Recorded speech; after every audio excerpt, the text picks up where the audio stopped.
ज्योत्सना जी और उनके पति जीवन की सारी जिम्मेदारियां पूरी कर चुके थे। पैसे की कोई कमी नहीं थी, तो घूमना फिरना भी लगा रहता था। अरे बेटी के घर जाकर तो मजा ही आ गया, लेकिन विदेश से अच्छा तो देश ही लगता है।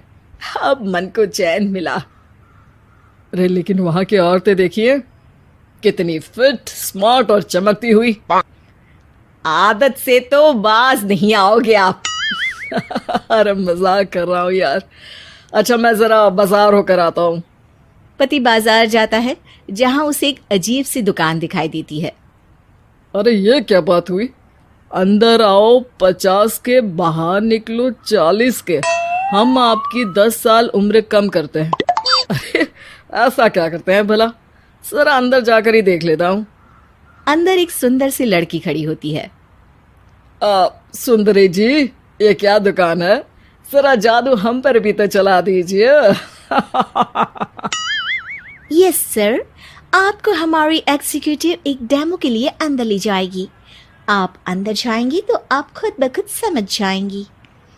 पति अंदर जाता है, जहां सेल्स गर्ल मिलकर पति को नकली बाल, नकली दांत, रंग बिरंगी कपड़े के साथ रंगीन चश्मा लगा देती है।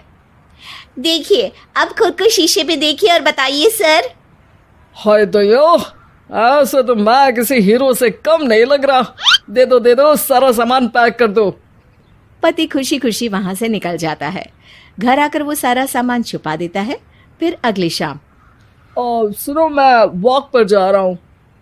इस वक्त? अरे नाती पोतों को वीडियो कॉल करके बात तो कर लो। अब हाँ, आकर करता हूँ ना, पक्का पक्का। पति बाहर जाकर सारा मेकअप करता है और मार्केट में घूमता है, जहां उसे एक स्मार्ट सी महिला दिखती है। क्या आपको मुझसे कोई काम है?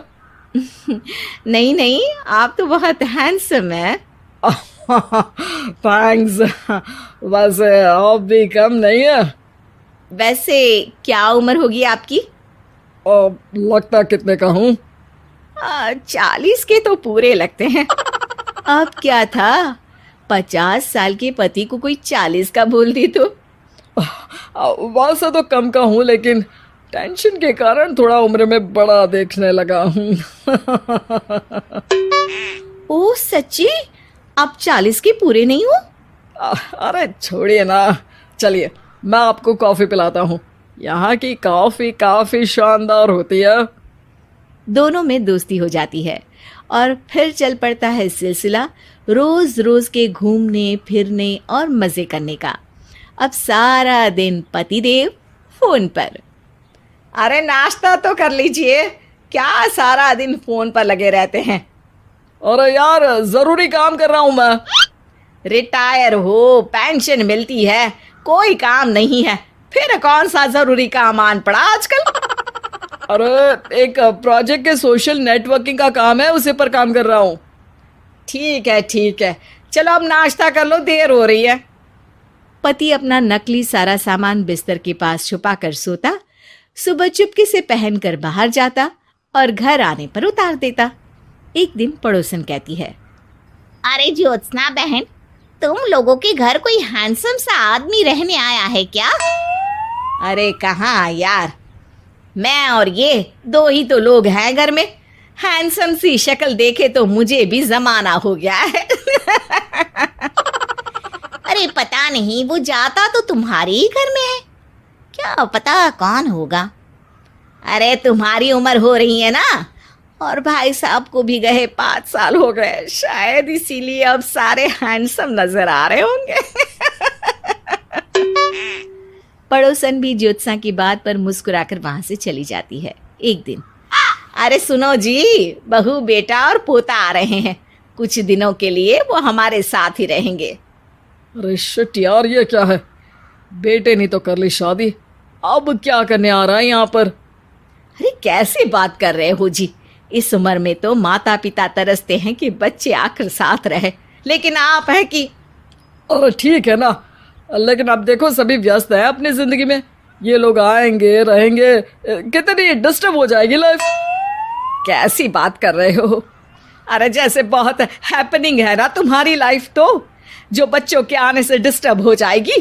अरे दिन काटने मुश्किल होते हैं, बच्चे आ जाएंगे तो थोड़ा दिन रात पता तो चलेगा। ओफो, ठीक है, लेकिन बोल देना कि ना कोई मेरे कमरे में आए, ना मेरी लाइफ पे दखल दे कि मैं कहाँ जा रहा हूँ, क्या कर रहा हूँ, समझी? खैर, वो दिन भी आ जाता है जब बहू, बेटा और पोता उन लोगों के घर आते हैं। एक दिन, माँ जी, आज मेड नहीं आई है तो मैं आप लोगों के कमरे में झाड़ू लगा देती हूँ। अरे नहीं बहू, वो तेरे पापा को ना पसंद नहीं है कि कोई उनके कमरे में जाए। तू छोड़ ना, मैं खुद ही लगा दूंगी। सास को समझ में नहीं आता कि आखिर उसके पति ने किसी को कमरे में जाने से मना क्यों कर रखा है। खैर, वो साफ सफाई करके बाहर निकल आती है, लेकिन कहते हैं ना, बच्चा तो अबोध होता है, उसे किसी बात का क्या पता। वो खेलते खेलते दादा के बिस्तर तक पहुंच जाता है और बाहर ले आता है दादा का वो सारा सामान जो वो लगाकर घूमते थे। ज्योत्सना की नजर उस सामान पर पड़ती है।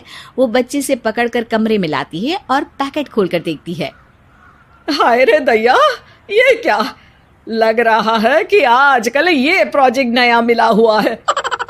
बेटे बहू के जाने के बाद ज्योत्सना सोचती है कि वो बात करेगी, लेकिन फिर अरे खुद से बात करूंगी तो मुकर जाएंगे।